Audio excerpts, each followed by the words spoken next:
Hi guys, I'm Tohidul Islam, founder of the Pharmacist Cooperative and Syrkle.net. Got a great interview today. So follow me on the link below on my social media on Twitter, X, and join our network on Telegram, which is the largest in the country for pharmacists. And I'll see you there. So, Mr. Islam, what is the Pharmacist Cooperative? The Pharmacist Cooperative, it's a members organisation. As the name suggests, it's a cooperative. The organisation itself is designed to support pharmacists, and this is not just a locums, whether you're employed pharmacist, industry pharmacist, hospital pharmacist, primary care, any pharmacist, as long as you're registered in the UK, you can join the organisation. And it's in essence, it's a support organisation. We want to really give the pharmacist a strong, unified voice. We work with all organisations. We're open to working with any and all organisations, whether they're within pharmacy or doctors or dentists or optoms. We've been working closely with our colleague at the Optum Pharmacy Group, Optum Group, sorry, and they've seen what we've done, what we've achieved in the last few years, and they want to replicate what we did, and they have done to great success. So yeah, in short, the cooperative is a support organisation for pharmacists. Wonderful, okay. And who are the founders of the Pharmacist Cooperative? So myself, Siddiq Rahman, who's a primary care pharmacist in London in Essex. There's Mehdi Ashmati, he's a Locum pharmacist based in Manchester. There's also Adam Isa, he's currently superintendent in Ireland. Okay. We also have two other pharmacists. One is again a primary care pharmacist, Dr. Abdullah Mahmoud, and there was also Shamki Ali, who's currently a contractor. So yeah, I mean, when we established the cooperative, we wanted to have a broad, inclusive group of people, not just locums, but contractors, primary care pharmacists, hospital pharmacists, university pharmacists as well, the tutors, the professors, people involved in education and training. So the idea was always been that pharmacists were ultimately one profession. And what you do with one part of the profession has a knock-on effect on the other part in British sphere, basically. So any organisation that we build or we create, it has to represent everyone. The whole point of being cooperative is that one voice, one vote, and we all have the power to make the change and choose a direction of where the cooperative goes. So yeah, those are the founders, and that's kind of why we chose the cooperative. That's wonderful. So the next question is, why should pharmacists join, or why should we join? Or what are the benefits of joining the Pharmacist Cooperative? The benefits is that you get one strong voice. We've been highly active since we established on 31st of August 2018. We've been very vocal. We've called out powerful organisations and companies who've not treated pharmacists properly, who've looked down on locums, who haven't paid on time or took months, if not years, to pay. We speak up for them. We speak up for pharmacists that are working in poor working conditions, low wages, and now obviously there's this huge issue around deprofessionalisation, and the fact that a lot of our roles are being given away to less qualified staff without that proper safety net in place, and I feel that the public is being misled on some of the wording that's being used. So yeah, I mean, if you want to ensure that the pharmacy thrives and you have a organisation that speaks for you without any commercial interests, and purely for the sake of pharmacy and the pharmacists and our patients, then with the organisation we're fully led by pharmacists. Everyone who works with us and works for us are pharmacists.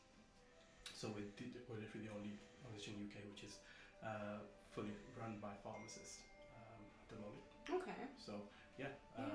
And we have the largest network of pharmacists in the country, with over 10,000 pharmacists on our Telegram network. Wow. And that's decades and decades of experience in one place. If you're a newly qualified pharmacist and you don't know where to go or what to do, as you said before, you know, you just everything's so confusing. Yes, it is. No one talks to you about your wages, Absolutely not. working conditions, how long does the company take to get paid. You know, when you're on a network like ours, you've got people who worked in all of these different places who can tell you what the experience has been like, whether the staff are good, whether the managers are good, and whether you get left with like a ton of work before you go. You can't find that out from speaking to your colleagues on the network. Even if you're looking to take an employed position, where do you start?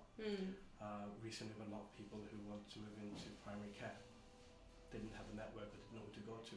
Again, we've got a primary care support group as well.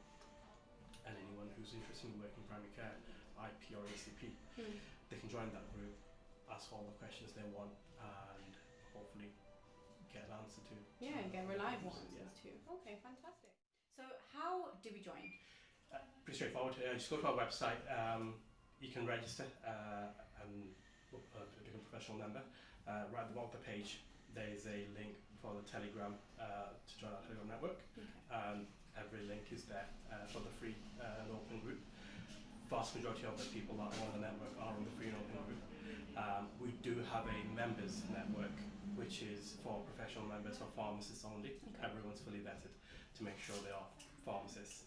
And that members network is where you get the most support from all the pharmacists, from ourselves. And so being is a that professional like direct? Yes, so it's a £30 a year to join. It's a very small fee, an hour's wage, less than that. But being a professional member really helps the organisation do what we do. It shows other organisations and the government that we're not just a free open group of social network users. There is a lot of pharmacists there. They're registered, they're interested, they put the money where their mouth is, and they're willing to support the organisation to do more. And we would urge everyone to join. The reason we kept it, I mean, when we first launched it was just £1 to join, because as a cooperative you have to charge. But the reason we want to keep the fee low and not charge hundreds of pounds is because we want the whole 60,000 pharmacists registered to be on board. We don't want people to think that this is all about money making. This is purely just to get the pharmacists on board on a single platform as part of a single organisation, so we can speak with one single voice and really represent the profession and deal with the problems that we have. And make it as inclusive as possible. Yes. Yeah, fantastic. And how much is the membership fee, if you don't mind clarifying again? £30 a year. So £30 a year. Okay. And the last question with this batch of questions is, so clearly the CoOp has, the best interest of pharmacists at heart. Why is it that it doesn't act as a locum agency then? Because we can't. We don't want to be part of any things. We've had a lot of companies approach us, and they have asked to work with us, agencies especially. But the problem with working with commercial partners is that you become reliant on them. So if an agency doesn't act in the best interest of a pharmacist, we'll find it difficult to do it because they're paying us. Right? If we work with the pharmacy owners and they pay us, we then have a commercial interest. We can't call them out when there's bad practice, when they don't pay locums on time, when they have poor working conditions. We can't turn around and say to this big employer who gives us £50,000 a year, hang on a minute, mate, you're not treating your pharmacist right. They're like, okay, fine, we'll go somewhere else. So for us, and this is why we charge the yearly fee, in that we don't want to rely on a commercial partner to finance this organisation. We want the pharmacists themselves to pay us so we can do the work for them. And there is no other bias, commercial interest or biases, or there's just purely pharmacist run, pharmacist operated, pharmacist funded. So what is Syrkle? So Syrkle is a professional social network.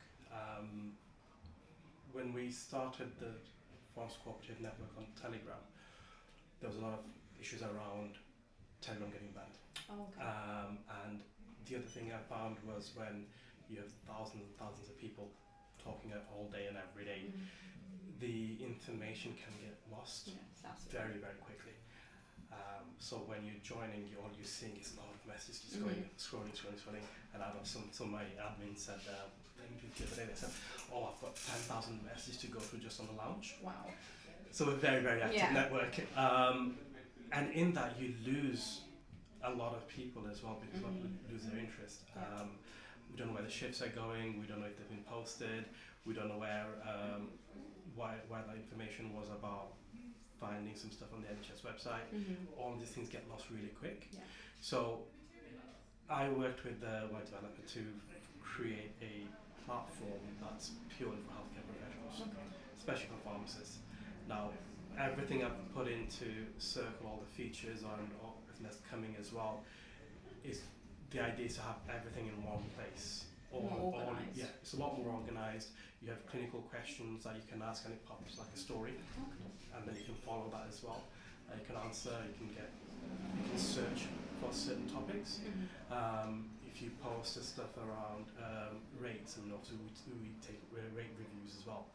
So if you work in, say, if you're working for this pharmacy today, and you have an amazing time, you got on with the staff really well, you can leave a 10 out of 10 review. You can talk about how great the pharmacy was, the team was, and what you found, what you liked, what you didn't like, and any kind of feedback you want to give the pharmacy owner as well.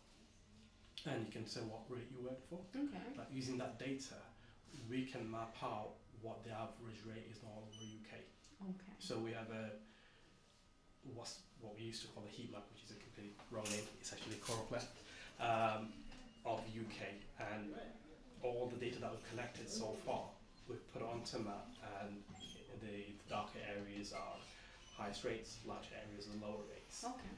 So based on that, if you're a newly qualified pharmacist or you're just going into locuming and you don't know what the rates are in each part of the country, you can just look at the map and say, okay, this is where the good rates are, this is where the poor rates are, or this is, and we're also creating a heat map calendar. So if you want to plan your next 1 year ahead, you can tell which part of the year is the highest rate, which part the lowest rates. Wow, that's very helpful. So but that all relies on the data that's given by the users. But with all of these reviews and rates and everything, there's a lot of information that you can gain as a locum or even as an employed pharmacist, because we do accept rates reviews from employed pharmacists as well, and so we can have a separate map where we have the salaries, and you can go back 2, 3, 4 years and you can see how the salaries have changed. So data is really important, and it's something I've been really talking about quite a lot with the pharmacist network. That the large companies and any pharmacies and any pharmacy chains, they use the data to their advantage because they're a business. Now locums are a business as well, and even if you're employed, you're still a business in a way because your time has value and you're exchanging that time for the money. So how do you maximize it? Exactly. To maximize, you need the data. 100%. You need to know what is Joe next door charging, or what is Tom 10 miles down the road charging. If I know what they're charging, then I can negotiate accordingly based on the work I'm doing, the dispensing volume, the services, all of this information. I can make an informed decision as to exactly what I need to be charging per hour. Same with the locums. If the rates in Manchester are, say, for example, £40 an hour, and the company offers 25, well, I can see what the market rate is on average, and I can even go to the pharmacist page on Syrkle and see what the dispensing volume is, how many NMS they do, how many services they do, what services they do, and everything else. And using all of this information, I can negotiate accordingly and say, well, you're doing a lot of volume of prescription there, and the average rate is this, so I want to negotiate this rate based on the fact that it's an emergency or it's in a week's time. So yes, I mean the whole point of Syrkle was to get all of that centralized into one place, and you can even upload all your data certificates as well. So flu vaccination training, if you've done COVID training, if you've done all the stuff that they ask you for in the CPD, all of that stuff, you can actually upload that and keep it in one place and regularly update it, and then whenever you join a new company, just download the data and It's send there it up. ready. It's all there. Yeah. Wonderful. Okay. So how do we join Syrkle? Again, just go to Syrkle, spelled Syrkle. Wonderful spelling, by the way. Very catchy. .net. So yes, just join Syrkle.net, and it's free to join. It'll be free for life, and you can get access to all the data. What I would urge everyone to do is leave reviews. It helps others, and in turn, it helps you as well. The more data we have, the more accurate the graphs are, and the more information you have to go when negotiating. So, yeah. So you said something very interesting. You said that you're never going to charge for. Yeah. So I mean, for the basic features of the site, don't want to be in charge. Okay. So there's no membership fee. No, nothing at all. Wonderful. So anyone can join. Anyone can use the features network with the pharmacists. We're adding more features pretty much every week. There's a lot of the data insight coming in soon as well. So again, relying on people's the crowd data, and yeah, the more you use it, the more benefit you get from it. Well, I think a question that a lot of pharmacists are wondering, and I'm definitely wondering, is why is it that locum rates are declining so much? So the locum rates, it fluctuates. If you go back 10, 15, 20 years, you'll see it just goes up and down. Okay. There are times when it's really good to be a manager, and the companies offer really good rates because the locum rates are so high. Okay. And then slowly that brings the locum rates down because everyone wants to be a manager, and there's no locum shifts left. And there are times when no one wants to be a manager anymore because they've had enough. And there's a shift in the market, and everyone wants to become a locum. And then there's more places available for locums to do the shift. So the demand goes up, the rate goes up along with it. The COVID period was the blip. Okay. There was a lot of demand for Pharmacists. COVID services from pharmacists. And I think I know I was involved with one, it was a recruitment drive in West Midlands where they wanted 200 pharmacists in a week. Wow. So we managed to get them 120 Okay. in the space of about 2 weeks. Wow. Okay. And that basically set them up for the mass vaccination sites. And I think it was like one of the fastest recruitments for NHS in history. That's incredible. Yeah. So yeah, this is the power of the network. You know, when you've got so many people in one place, you can really bring them together, and there's so much you can do. We've spoken about the NHS recruitment people as well, and so look, we've got a huge network, and once guys want to work in hospitals, they want to work in primary care. We're happy to work with you guys.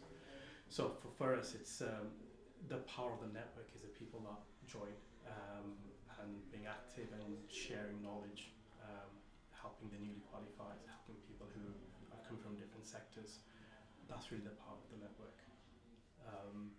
And the rate itself, what I would suggest to everyone is see yourself as a business, right? And this is probably the most important part. Your time has a value. Yeah. If you start worrying on what's he going to charge if I go accept this, don't worry about him. Compete on the quality of your service. Okay. Don't compete on the rates. The rates are the rates. Look at the market. How long are you travelling? Where the shift, how busy is the pharmacy? Based on all of that, set your rate. But when you go in, make sure you do a really, really good service. Make sure the pharmacy owners are happy with the work, what you've done. And obviously if you're understaffed, if you can't clear the whole bench, that's fine. No one's a superhero. You do the best you can in the time that you have with the resources that you have. Yeah. And leave a note. Leave a note for the pharmacy owner, or leave a note for the pharmacist coming next day. Say, this is everything that you have done, and that's all I could do today with the staff I had available. Prioritise. The rates are going to change if you stop competing against each other on rates and try and go as low as possible. I think that's the issue. Yeah. Yeah, and it's a question I get quite a lot, from whether it's newly qualified or whether it's from experienced locums saying, oh, I was about to negotiate this, but somebody came in and undercut me. How do you know? Right? That's the first thing, because I know pharmacy owners or coordinators will say, oh yeah, somebody else accepted for half the rate. Okay, that's fine, I'll move on. That's not the rate I want to work for. I value my time, and for the quality of work that I can do for the pharmacy and the knowledge that I have, I think I'm worth this much. And another crucial thing is, if you're a locum, and like as any business, you will have to be prepared for the lows as well as the highs. And that's going back to the data that they can see on Circle. Look at the times of the year where it's really quiet. Use that time to go on holiday, spend time with family, do some CPDs, upskill. I actually read that on your website yesterday. Yeah. So we need to plan the full year ahead of us. And if we're financially in a situation where we can't afford to take a day off, maybe better to be a manager or take an employed position. Locuming is risky business. And because you are a business, you have to be prepared for anything. Like the COVID was completely unexpected, but a lot of people made good use of that time. They earned good money. Now it's gone down, so what else can you do? There's a lot of work in primary care, in general practice. There's a lot of people that want IP services. I know a lot of people that are going into setting up private pharmacies at the moment. They've got some downtime. They're doing more courses, they're upskilling, and they're looking at what service can they provide for a fee that could help them build up their own business. So don't just purely rely on locum in community pharmacy. You can be a locum in any sector, you can go work in industry, but you have to be flexible. And that's the key to locuming. I mean, sometimes I used to walk into branches that did 2,000 to 3,000 items a day with just a handful of staff. Did the best I could and left. After that, it's not really my problem. If the pharmacy owners don't give enough staff, that's really on them. Yes, 100%. I walked into one pharmacy, it was for a small chain. They wanted me to open up, work on my own for the first 2 hours, work with one dispenser for 3 hours, and then do the rest of it on my own. Wow. I said, you're either going to give me a staff, or I'll call the GPHC, I'll close this pharmacy, and then you can deal with the inspectors yourself. So he said, no, you just prioritize. No, I'm not prioritizing. I have no staff, I've no work in your pharmacy, I am not opening up, I'm not closing down, and because I'm not one of your staff, I can't just go into your safe and take things out. You have to bring a dispenser right now, otherwise I'm closing the pharmacy. So they gave me a dispenser for the full day. So if you put your foot down, you will get it. The correct. You might not get work from that company again, but if enough of us are willing to put our foot down and say, look, I am not accepting this condition of this working condition, you're going to have to change things. Otherwise you won't have a pharmacist. And when companies realise that they can't push back anymore, they will improve things. They will improve working conditions. They'll have to. Otherwise they won't have a business. 100%. Excellent. So yeah, I mean the rate issue is complex. It's not the only thing that I would focus on. I'll probably see that as a secondary. First of all, quality of your work. Gather as much information as possible. Look at what else you can do. Don't rely on purely on locum work for your income as your main source of income, and always be flexible and be ready to walk away if it doesn't suit you at all. Okay, fantastic. I think those are some very great pieces of advice. That brings us on to my second question. So a few years back, maybe 10, 20 years ago, it was very lucrative to buy a pharmacy. Do you think it is still worth it to buy a pharmacy now, today? Well, the value of the pharmacy seems to be going up. So if you follow the money, there are people who clearly think it's still worth investing in. I personally think it is. And I know a lot of my friends who have bought pharmacies in the last 2 years have said, yeah, it's still a good business. It's not as easy as it used to be. In what sense? Funding has gone down drastically. But you have to. People still need healthcare. Yes, exactly. Population's still going up, and there are people who are willing to pay privately for a lot of services. If they can't see a GP or if they can't get a blood stone straight away, I mean, this pharmacy here, they do private blood tests. Oh, wonderful. They've got 2 consultation rooms where they do private services. There's nothing stopping you from doing private services. And once you're an independent prescriber, or even with PGDs, you can do a lot more services. So I think it's still worth being a pharmacy owner. And one of the things I've been doing for the past few years is trying to encourage people to become pharmacy owners, have ownership of the sector. Ideally we should really have all the pharmacies in the UK owned by a single independent pharmacist. What I found with independents is generally they tend to be more focused on healthcare and on their patients than just purely making money. With a lot of the multiples in the larger companies, it's purely about how many MULs have you done, how many NMSs have you done. I remember I was working at one of the largest multiples a few years ago, and 1st of January, no, not 2nd of January, I think, dead pharmacy. 10 o'clock, the area manager walks in and said, I want 15 MURs today. Like, who will cast by the friendly ghost and his family? There is literally no one there. Who got the MUR? And this is all purely KPIs and targets and never really about the patient care. To the point where we were seeing, when the MURs were still a thing, people were doing MURs over the counter.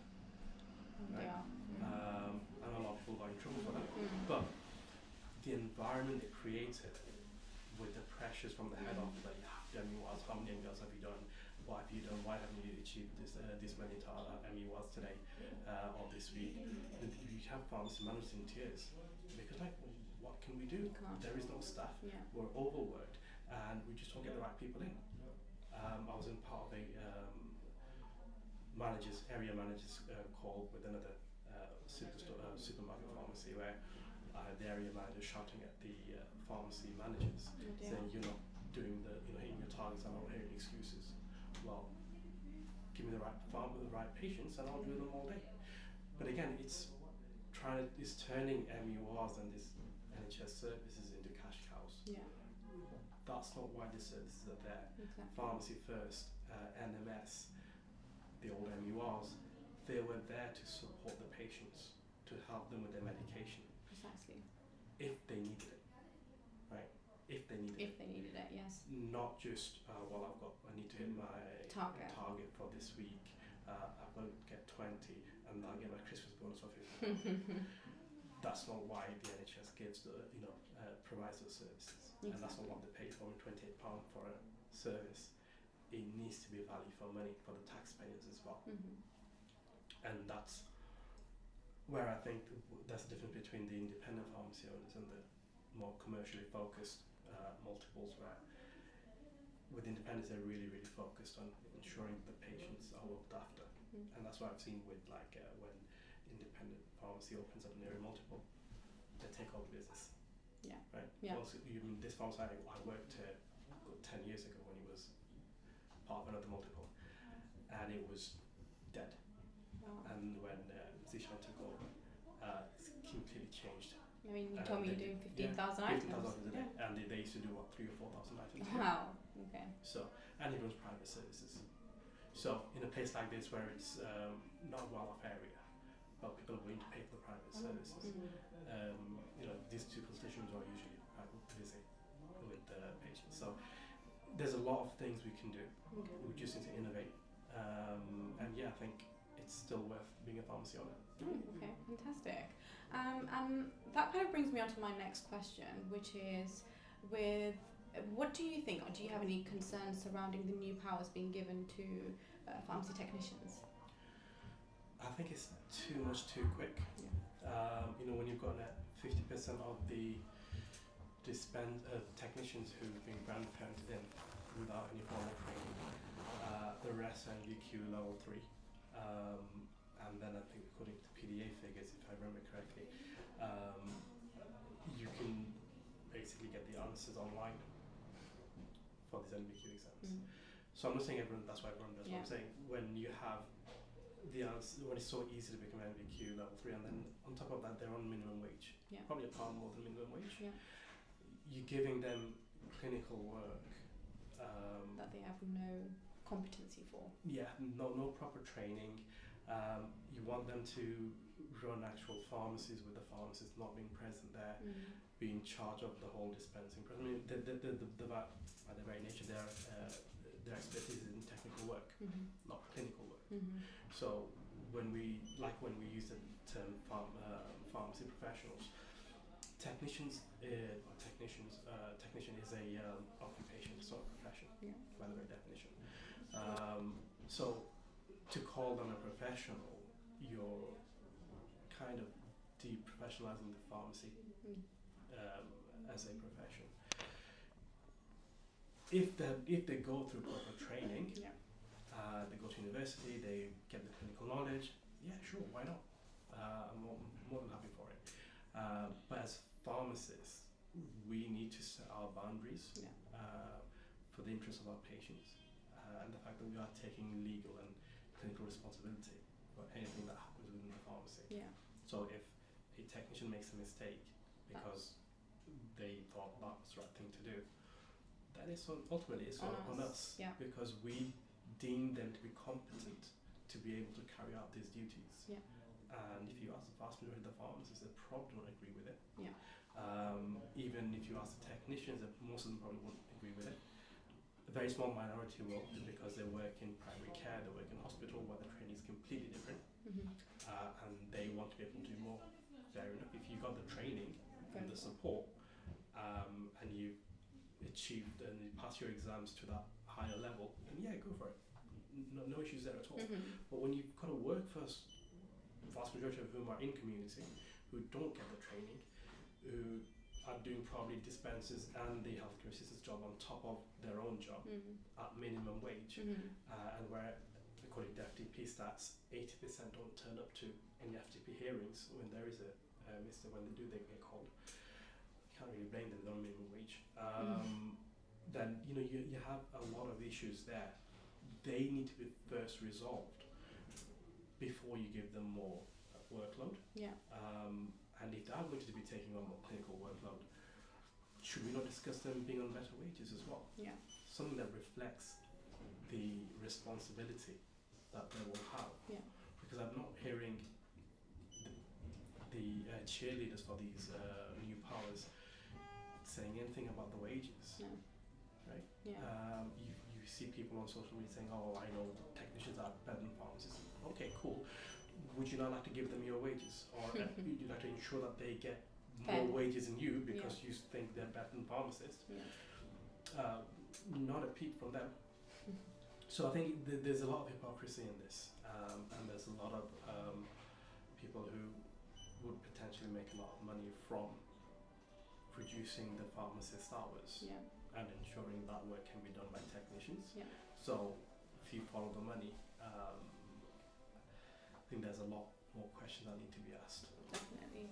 And you made a valid point about how this kind of puts pharmacists' jobs at jeopardy. So what is it that pharmacists can kind of do to protect themselves, defend themselves here? What can we do? Why don't we all strike? We need to speak up, and the strike part, obviously we have a union, the PDA union. We need to raise these issues. I think pharmacists need to be a lot more active. We need to speak up a lot more. We need to reach out to our unions and our professional bodies, and most people don't even want to hear about the RPS.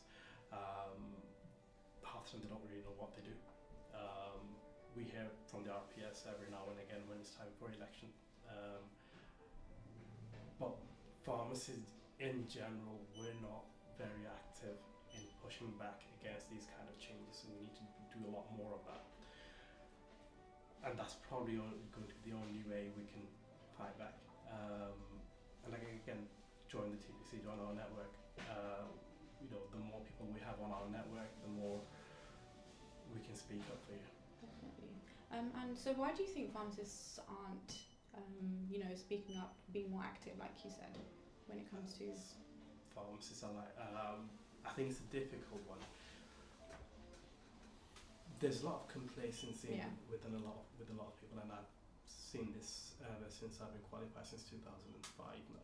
So going back a long time, almost 20 years.